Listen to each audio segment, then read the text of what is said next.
domination at the Western Clash. As we continue things on. Tempo Storm, though, one game away from survival so far, down in the lower bracket, but it's a long road. Cursed Hollow going to be our next map. Let's get into the draft, as you can see, with Tempo Storm leading 1-0. Now, the methodology for Red Canids in game 1 was to kind of circumvent the macro play that they know Tempo Storm is pretty good at. They removed the Haka, then they tried to pressure the wave clear, removing Greymane in the second ban. And it kind of makes sense. When you look at the last game, Red Canids played pretty damn good in the 3-man lane at the bottom. They did well in the fights, but they didn't do as well against the Falstad engages, the Falstad Gust, the isolation.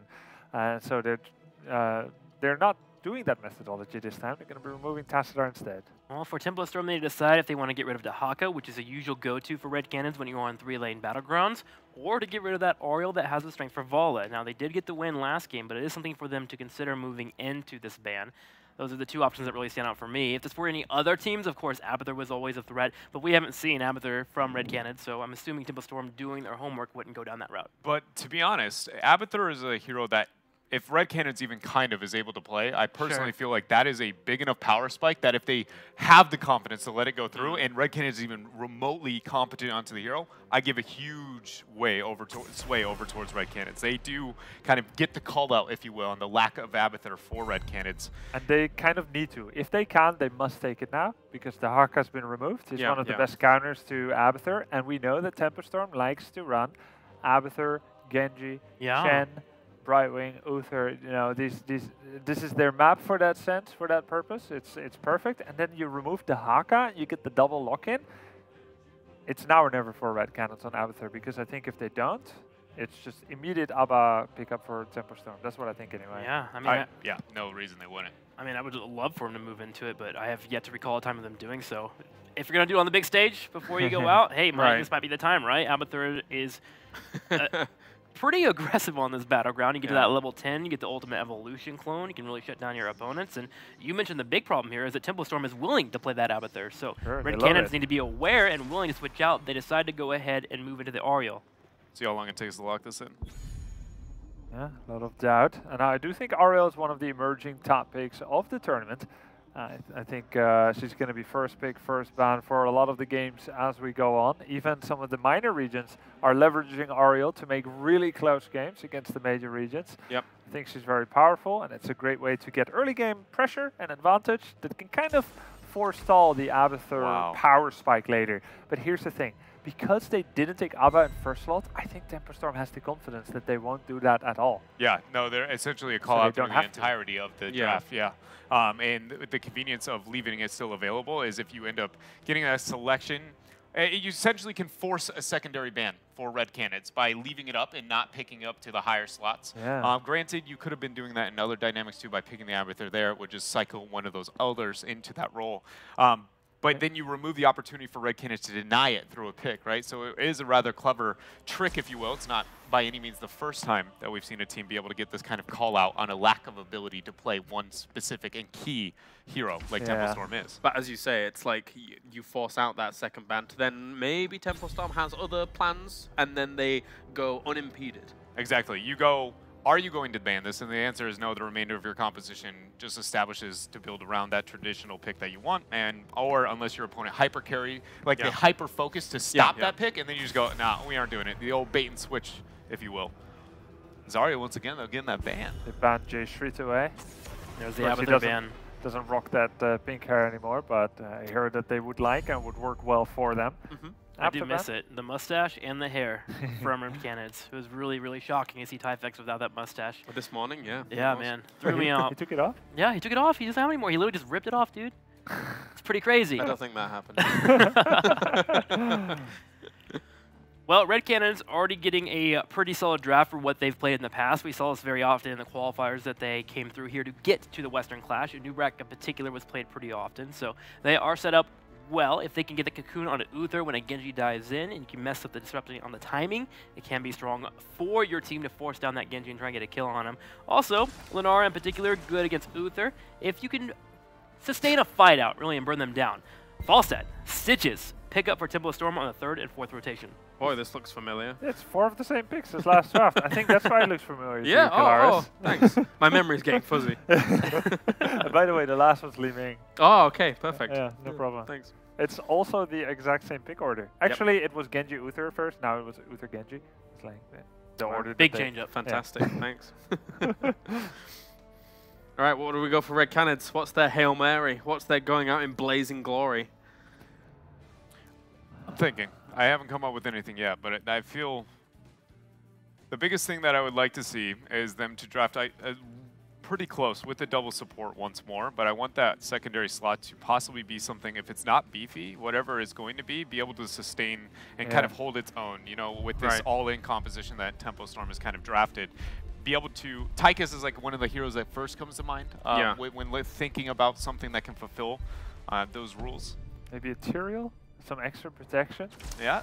Zeratul Canids. There's the blazing glory, boys. Wow. Oh, yeah. Very nice. Okay, Oh so Hear the crowd. the crowd is going wild, Yeah. clapping abound. I think Red Canids, win or lose, just earn themselves some more fans back at home here. Zeratul Kerrigan. So let's think about the strengths for this. Okay, well, how big are the chances that Red Canids does the Kerrigan split push build? You get the Ultralisk, you get the level 20 upgrade to Rask, you just keep split pushing with your Ultra. And No? then hope for Falstad to fly and jump after him when he flies. Is that what you want? Oh yeah, Yeah. Mix up the rotations. There's one for you, Reddit. They love it. So Kerrigan. where is Kerrigan actually effective in team fights? When she After the void, that's all I can think Yeah, of. exactly. Yeah, when they yeah. get a number advantage in some way or some form. And they have two ways to get number advantages here. Cocoon, to get a 5v4. Granted, it's not the one that you want, but the Void Prison, the one that you mentioned there, is probably the biggest thing that allows Kerrigan to be effective here. Drop in the Maelstrom, go in for an engage, a combo, and someone important. Yeah. Probably looking at the Stitches with the Uther as Genji and Falstad, a bit too mobile. But if you can get that 5v3, that 5v4 in some way or some form and blow somebody up, you could get a solid team fight for Kerrigan. I'm sorry, it wasn't Li Ming. I Yeah. apologize. It's not Li Ming, yeah, but there's still 2 L's and an I in that name. It's pretty close. Illidan guess. coming out instead. But just straight up, we look at the draft here for Red Canids, and I'm just going to say the possibility is there to destroy. They have the tools of isolation that are required to temporarily remove Uther from the equation, to kill other members that are fairly squishy. Yeah. You know, there's all kinds of lockdown. But the execution Difficult. requirements are strenuous indeed, my friends. Yeah, maybe. The one positive I would say on the ability to execute that Red Canids possibly has going for them is that obviously there's a bit of a not too positive mentality right now being displayed with the performance that Tempo Storm has and the satisfaction with their own play. And if, at least from my perspective when playing, there was nothing harder to overcome than an over-aggressive composition bodying you versus a macro. You can deal with macro, you can understand where the holes were the problems, but a aggressive one that can constantly initiate, like things like Zeratul, Kerrigan, and an Uberak, you go into one section of the map for half a second, dead, and you're like, okay, how do we recover that? And then suddenly they have a gank elsewhere. It becomes a very easy to snowball momentum from a mental perspective, and with Tempo possibly down a smidge on that, in that area, I feel like they could abuse that. I mean, there was a few games, we've had Red Canids play now. There was some macro focus. There was a little bit of aggression in some things like that. Going into the last game, potentially, of their tournament, if they do lose out on this one, this is pretty aggressive. Yeah, it's a little aggressive. I mean, and what's the best way to beat this if you are Tempo Storm going into it? I think discipline is one of the best things you can have. Moving through chokes by yourself, having Stitches maybe move up front, make sure to grab those controls. Don't ever allow for a multi-combo to come off from Kerrigan. Don't get too grouped up with that Void Prison. Make sure to control it well. Have Falstad on the outside there to bring out the Mighty Gust. So there's a lot of tools available for Tempo Storm to handle this aggression that is coming their way. I mean, for me, it's kind of sleeper one of Kerrigan's best maps because of how much the areas around are just so tight and kind of choke points. So if you're going to hit a combo with Kerrigan, there's chances are you might end up hitting a few people in some of those areas. Yeah, sure. Definitely the first tribute is going to be the playground for Kerrigan. Right. I'm just thinking Uther, he gets his Guardian of Ancient Kings. You have Falstad, the Mighty Gust disengage. You've got Genji and Illidan very hard to hit with skill shots. If it doesn't happen before level 7, for the Kerrigan team, Canids. I'm not sure it will happen at all. But it's certainly nice when you are basically losing in the tournament to just play something that's fun. I think that's a guarantee. No matter what's going to happen, it's going to be freaking hilarious. How about we just draft all the damage? All of it. I kind of, honestly, thinking about how team fights are going to be approached for them. They have the Nubarak. You can assume this is going to be the Cocoon, Zeratul with the Void Prison. That is a synergy we've seen from all over the world here and there. To be, you got Isolation 1, Isolation 2, one being AoE and singular, and they're very reliable when used together. And then you have the Kerrigan to be able to kill whoever is left between that, right? Cocoon comes out, they panic, Void half of them, Kerrigan combo go in. But then when you look at the characters that are actually vulnerable to a Kerrigan combo, they're very few. Uther is unlikely to be on that list. Genji is improbable. Falset is one of the few. Yeah. Stitches is not your target to be able to go for, and Illidan's going to dodge it left and right. So Falset is the only thing they can kill. I'm getting word that we need to redraft because somewhere down the line, I've not been told exactly where the problem has occurred, but one team has ran out of time during the draft, and one or two, I'm not sure, of the heroes are incorrect. So we will If you run out of time, why don't you get punished by having the wrong hero? I don't know. Isn't that why there is a timer? I'm not the admins, and don't I am take not my blizzard. Kerrigan away, Calaris. I know, I know. Don't take my Kerrigan. But this is, I am merely the messenger. So I'm being told that that is going to be the case. So I think I want clarification. I want to know exactly where it has happened. And why? I want to know why. I'm not even so sad about that aspect. I just feel like we were literally just about a couple hours ago giving Glarung banter for his ability to try and go out of his way to justify the Alarak ban, and I just spent a long while analyzing how they might be able to approach these team fights. Like, you know what? It was I think he got justice. Actually, I say it was nice. I assume it was nice. I was listening to the people in my head. I mean, I think it was nice. nice. Doing it. So yeah, well done, Dread. Yeah, I appreciate it. I'm sure our 3 Kerrigan mains at home are happy that you gave them reasons to win the video game. So thank you, Dreadnought. All right. Oh man. We'll save the Kerrigan split push until this guy. Alright. Okay. Well, we'll set up for the redraft here, and then we'll see what our teams will be moving into. Yeah. I mean, I'm being told that we're getting pretty far down the draft. Okay. And then we will have a change up. I can only assume it might be on the side of Red Canids. You know what? I refuse to believe this. You know? Yeah. We're just gonna play a game of which one of these is not like the other. It's like Temper Storm, they wanted Li Ming. They forgot that their 5th pick was Li Ming last game, and the Illidan was wrong. I hope it's that one. We hope it's on that side. I hope they don't have to think about it all the time again. Tassadar, then Dahaka, then I don't know 100% how far this is going down, but I assume it's all the way to the bottom. I mean, I would assume it's post-Zeratul. Yeah. Yeah. Yes. Well, I'm going to predict an Ariel first pick here. Oh, okay. Nice. On the other side, Nice. I'm going to assume You seem Uther so Genji. smart to the people that just tuned in. You're the best caster. What's next? I don't know, man. I'm thinking maybe Lunara, a Nubarak. Oh my gosh. The pickups are good here. Now Tempo Storm will have to bring out a band. Keep going. They can't possibly want to face Zarya at this point. I can't imagine it. Yeah, it'd be ridiculous to let her go through. Nice. Okay, Red Canids on the left. Dread, who's going to get banned? Obviously, Lost Vikings. That's wow. That's a good Well, you call. were close. Yeah, no, yeah, you're right. My analysis, I felt the specialist coming, Yeah. but I didn't. I was just slightly off. It's nice to stand up for that which you know is wrong. I appreciate that. All right, wait. Stitch's Falset gets picked up. Zeratul. Zeratul Oh wait, did they not have a? Oh, They had a they support. wanted- They just it wasn't that wild to be able to go Maybe into the double maybe support Stukov avenue. has like a different name in Brazil. I can see the confusion. There's a bit Zerg in the Stukov. Kerrigan's a bit Zerg too. So there we go. Illidan will be the final pickup for bit Tempo Storm. Zerg. A bit Zerg. I'm sorry to trigger your lore. Uh-oh. Oh, I'm sorry, Calaris. I can see it in his eyes. I'll calm down. I'll calm down for just a moment. No Kerrigan. So Stukov with the mix-up here. So now you have VP to potentially a silence, but you also have some strength against the Genji that can come your way, sort of, with the auto-attack damage. But how are you guys liking Stukov in the mix instead? I prefer Kerrigan, to be honest. I agree. No, Stukov's a lot better, obviously. More self-sustain, and the silence follow-up a la Malfurion route, like you normally see on a Void Prison. Still, difficult to execute, but not as difficult as Kerrigan. Yeah, the only issue with the silence over the root is the root actually locks targets down, whereas silence they are able to walk out of it. But they do have a they don't have the possibility of using abilities. So in a way, it's kind of similar. I enjoy the fact that we redrafted, we got to Stukov, and then you got to think about, did Tempo Storm have the potential? Do you want to change anything? Nah, still Illidan, it's fine. Don't really care. So that is going to be lock-ins. Double support, though. The double support with the Oriole and Stukov, that is a lot of sustain. Like, major, major sustain. My biggest fear is just the probability of, like we talked about the last game, which heroes are vulnerable to like those reliable CCs to hit. It's the same problem with Stukov.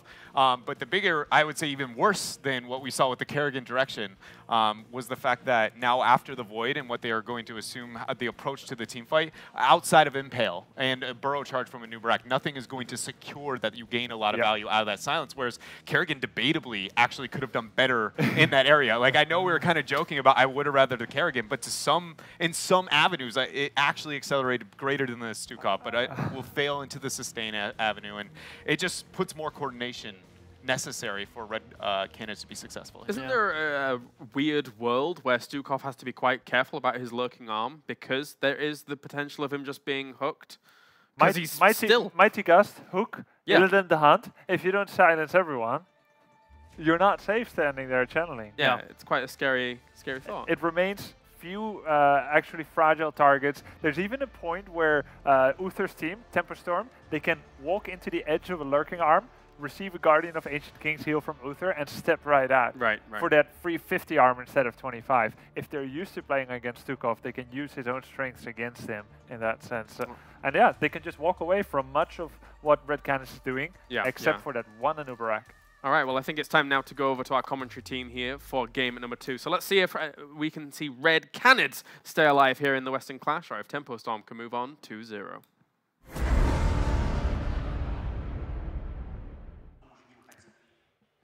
Stukov is in, Kerrigan is out, and just to clear that up real quickly, we were told that there was actually a technical problem which did not allow for the hero to be locked in, so in that situation right now, everything is still fine. They didn't just simply run out of time.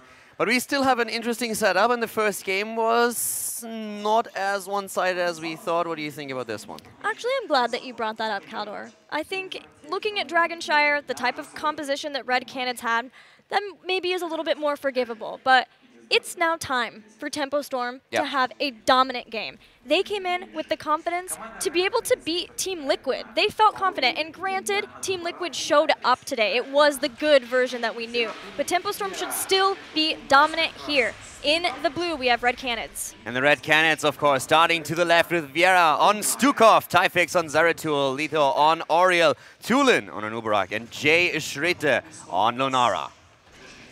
Meanwhile, in the red, Tempo Storm, Cothenluck playing Falstad Psalm on Genji. We've got Fury playing Stitches June on Uther, and Caterpillar playing his Illidan. And of course, guys, we are a little bit harsh here on Tempo Storm on occasion, but to just put that in perspective, Tempo Storm is a team that long-standing has played in this formation. They go up against the Red Canids, who from tournament to tournament always play with a new player. There's always change in that roster due to them playing in a minor region. They lack the practice that a team that Tempo Storm has. So going into one of these games, you need to be dominant and really show that you are playing in one of the major league regions and just show their dominance. And that is what Tempo Storm in game number 2 is now showing at that top lane with an early kill against Zeratul. Yeah, if nothing else, for Tempo Storm to prove to people why they felt confident coming into this, to prove to themselves that the changes that they made that almost kept them from qualifying for this event were worth it. And speaking of those changes, these changes were made so that Caterpillar could be with the team more, shot calling from that position, but yet this whole series, he has been playing a more global hero. He played Falstad last game, now he's playing Illidan, so more of the split pushing we used to see from him. And granted, it is, when they play solo warrior, it is on Fury to be the one who plays the warrior still, but I wonder how this is going to continue in drafting going forward for Tempo Storm, if we'll see them continue that, because that was the major change that they made, is putting Caterpillar on something that would allow him to rotate with the team. And they're currently also capitalizing on it a bit more. Right now we're seeing Tempo Storm being way more aggressive. And keep in mind, Tempo Storm came in saying, we want to be top 4. That's the expectation here. And if that is your goal, if you feel you can take down the European teams, that you can go into the top 4, maybe achieve more, then you need to show that, especially against an underdog like the Red Canids. Tempo Storm has the lead, and now in game number 2, we way more see what we expected already in the first game to come out. They're way more dominant, they get the early kill, and they are aggressive. Definitely, and it is their battleground, their favored one, Cursed Hollow. So we would expect them to be that way and hope that they would be that way. Red Canids doing what they can to put the pressure on. They started in the bottom lane, now rotating up to the top with their Lunara, also getting their Giants just slightly ahead of Tempo Storm, both setting those up for the first tribute phase. Of course, RNG always really important with the first tribute to spawn on the Cursed Hollow. You always want it to spawn on the opposite side of your Siege Giant so that your opponent is forced into a trade-off position and needs to make a choice. Do I defend against the Siege Giants or do I fight for the tribute? In this scenario now, the tribute actually favors the Red Canids. I want to keep my eye on the Stukov build because this is the, I believe, first time this tournament we're seeing him in more of a doubles, or in a double support setup. But so far it has been the same that we've had before. Vigorous re-uptake to increase his healing off of Bio Kill Switch once it's finished. Genji though goes down. Red Canids able to get a kill, but Typex is under fire. Typex down, Cattle moving in, is receiving a lot of damage from him now though, but is able to jump back out with a friend or foe. They have to give up the tribute for now. The problem is still with those Siege Giants up at the top lane. The longer this lasts, the better for Red Canids. But as you can see on the minimap, Tempo Storm already understood that they cannot fight any longer for the objective, for the tribute, and rotated to the top to deal with the mercenary camp. Yeah, the longer they stay there, the more those Siege Giants negate what Tempo Storm is doing, which is trying to control the lanes as best as possible. They've already gotten somewhat of an experience advantage, and they want to be throwing damage out. One tribute is not the end of the world as long as they can continue to damage the structures of Red Canid and get further and further ahead to the level 10s. Yeah, right now also with the level 7 talents, Boomerang again being picked up by Falstad, so he's going for a hybrid build, still speccing into the Seasoned Marksman and also the hammer gains on level 4.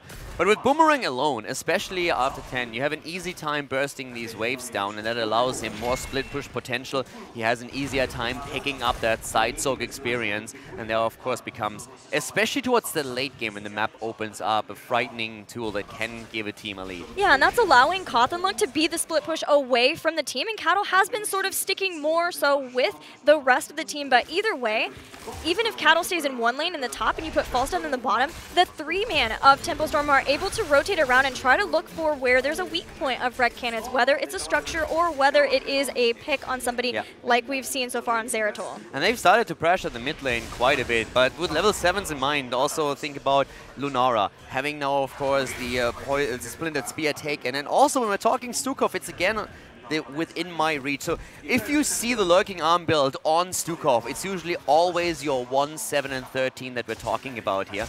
And in this particular setup, with the tribute spawning again, we actually have the Red Canids with a 2-0 tribute lead over Tempo Storm, making the next tribute a Curse tribute. And if Tempo aren't in a favorable position for that, they may eat this early curse knowing that they're ahead. They have a level lead. They're going to have heroic abilities. If they don't want to have to, they may just eat it, allow Red Canids to go back down to 0, and know that Red Canids can't push because they won't have heroics. Now, the Red Canids should definitely not take the tribute if they don't have the level 10, and Tempo Storm should be having an easy pick on the tribute because of that 10.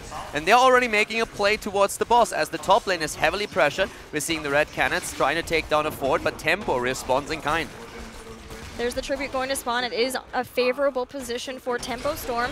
Cattle continuing to just siege as long as it's only 2 in here to stop him. He absolutely does not care about that Anubarak, and will get them another fort taken out. Only 1 remaining that is in the boss lane for Tempo Storm. So this is really where it pays off for Tempo Storm. They were fighting for experience the entire time. Oh, all of a sudden Hunt coming in, going for Stukov. Lack of mobility, his biggest problem, as Letho starts to try and help him out, but Stukov is dead, and now Illidan can just continue with a second kill against Oriel, helped out by Genji there. The Red Canids with the misplay. No reason to go even anywhere close to the tribute with you being so far away from your 10. Yes, and because with the Hunt, Caterpillar, as long as he is within range, will be able to jump on you in an instant, and the rest of the team will be there. Mobility from Genji, from Falstad as well. The follow-up with Stitches and Uther was great, but with heroic abilities, Red Canids are hoping they can still try to contest this boss. That's risky though. They're still moving in, but it's a risky play. They're buying time right now for Stukov and Oriel. They're trying to make a play happen here. Fury moves out, and the boss is leashed. So they at least deny the boss to their opponent. They can't fight for it, they can't commit to it. but they are able to make sure that Tempo Storm doesn't get a boss play. Keldor, that was amazing. They didn't have either of their supports, and yet they were able to scare Tempo Storm away with the Cocoon. Now Fury's in trouble. Tulin has dove in with his Burrow Charge. Fury still taking damage from Red Cannon's Detainment Strike, throws him into the corner. There's no future battle to give him the movement speed bonus. Tempo Storm doing what they can. A Void Prison is dropped. Void Prison is being dropped. They're setting up for the kill against Stitches, and they get it. Do they get more? They're trying to go for Uther, and it's the double kill. The Red Canids go in, taking one, taking two, and this could be the boss play for them. Still behind in experience by an entire level, but they have the potential for Curse now. There is a tribute spawning conveniently near their boss as well, and with all of the damage that Tempo Storm were able to put on earlier onto structures, a curse would be most welcome for Red Cannons. They're not that far behind in experience, and being able to start taking down some of these structures will let them catch up quickly and maybe even get ahead. Get value or go home. That's basically what this one says right now. Red Cannons need to close that gap in experience. The aggression and the kill. Goodbye, Lunara. Was nice knowing you, and she might not be the last one. Typhex also down. This is the worst case scenario. This is the slap in the face right there. You curse your opponent, and seconds after it happens, you lose 2 heroes. Ooh, that looked like angry Psalm. Yes. The hunt came in, and Dragon Blade was ready to rip through those health bars of Red Cannons, taking them out and doing so much to Red Cannon's curse. Now they are not able to push along the side the same way. They haven't even gotten an additional fort. There's just the top fort that's been taken down, which means Tempo is still ahead in experience, even though Red Cannon's got a curse. Yeah, this is again, it's the worst case scenario. You are in a position where you lose your curse completely, which means that everything. What happened in the early game? In the early game, Tempo Storm sacrificed tributes because they wanted to get a level lead. That was the trade-off they made. They said, we get a little bit ahead, we can deny a curse because we have our 3rd tribute. And the Red Canids, they took the advantage of having a lead in the objective. Everything that they took in the early game is now negated because this curse didn't give them any value whatsoever. So they are 1.5 level behind, and they are in a horrible spot right now. So this is Tempo Storm's game at this point. If they play this right, Red Cannons will always play from a position behind. The annoying thing for Red Cannons too is with the double support, they have a composition that wants to stick together. Yes, you can have Zeratul roaming out, but at the end of the day, he wants to be around in a place where he can hit a lot of people with Void Prison, and then the rest can follow suit with the silences, with Leaping Strike to get kills. But Tempo Storm, with their Falstad and their Illidan, are splitting apart the members of Red Cannons, and again, they're finding people out of position. Void Prison being used, they're trying a setup here. Stukov getting hooked, that's the problem. You're being stationary, goes immediately for his own ult though, pushing them back, but look at Viera. Down goes Stukov, and that's a kill against Zeratul. Tempo Storm, this is the aggression we were looking for, and they are finally showing it. Man, Psalm must be feeling so good now, just patiently waiting until he knows he gets the Swift Strike kill, gets another for the reset, and then right back out in a triangle of doom that takes down 2 members of Red Canids. Red Canids actually setting up not their own team for kills, but the opponent. The rotation of Tempo Storm was much faster, reacting to the Void Prison. So again, Hunt comes in over and over and over again. They're chasing them. Oh! The hook, the Hunt, the Dragon Blade. I mean, it's everything that they have here. Didn't even use Dragon Blade here. Genji could get the kill without it. This is Tempo Storm showing up, and this is the Tempo Storm that we've been waiting for. Exactly that. Stitches was not done playing there just yet with the new Barak, squishing the bug. Tempo Storm going up 9 kills to 3 and 2 levels as they approach 16. They have 1 tribute so far, but there's another one about to spawn, and the battleground is turning more and more red every second. The Red Canids have to take a deep breath here. Their composition wants to stick together, as you said, Gilly. They want a team fight. This is where their double support really starts to shine. So right now, you know you're going to be behind. If you can force the fight on 13 talents, then try and do it. But with Lunara and Oriel up at the top, the chances of that happening are low. And again, Zeratul exposing himself here to the Hunt. Right now, Red Canids need to learn the lesson fast. They cannot just simply expose heroes on the map against an Illidan that is playing extremely aggressive, has his cooldown of the Hunt basically up every time, thanks to the auto attack cooldown reduction. They need to wait for the 16, take the fights on the even level and say, with our double support, we can win team fights, but they can't lose heroes solo on the lane anymore. Yeah, Caldo, the problem is that they want to be soaking. They need that 16 and they need the soak to do that. But now, maybe Tempo Storm have bitten off a bit more than they can chew. Fury has been slowed down by both of the charges of the Leaping Strike. Tempo Storm starting to collapse. Yeah, and guess what? Illidan has the hunt. Zeratul is down. Illidan didn't have to use it. Can do so soon, but he takes the camp first. And, I mean, what's your plan here? Do you honestly believe that with 2-3 heroes you take down a Stitches that has heal support with a hit point pool that he has? When you are down a talent even, how do you make that play?